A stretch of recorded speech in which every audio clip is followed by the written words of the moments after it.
এক ছিল সবুজ বনের ভেতর একটা ছোট্ট সাদা খরগোশ। সে খুব দৌড়তে ভালোবাসতো।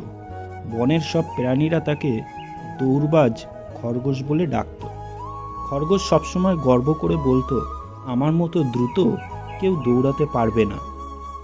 একদিন ধীর স্থির কচ্ছপ তাকে বলল, বন্ধু, শুধু দ্রুত দৌড়ালেই হয় না, ধৈর্যও থাকতে হয়। চাও না আমার সঙ্গে এক দৌড় প্রতিযোগিতা করতে? খরগোশ হেসে বলল, তুমি আমার সঙ্গে দৌড়াবে? এটা তো মজার ব্যাপার।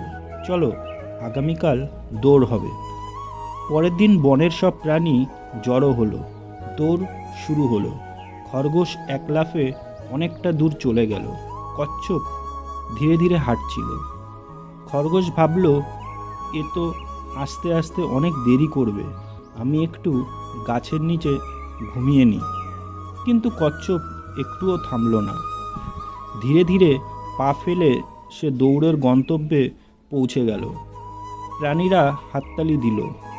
তখন খরগোশ ঘুম থেকে উঠে দৌড় দিল, কিন্তু ততক্ষণে দেরি হয়ে গেছে। এইভাবে কচ্ছপ জিতল, আর খরগোশ বুঝল অহংকার কখনো চলে না। ধৈর্য আর নিয়মিত পরিশ্রমই আসল জয় এনে দেয়।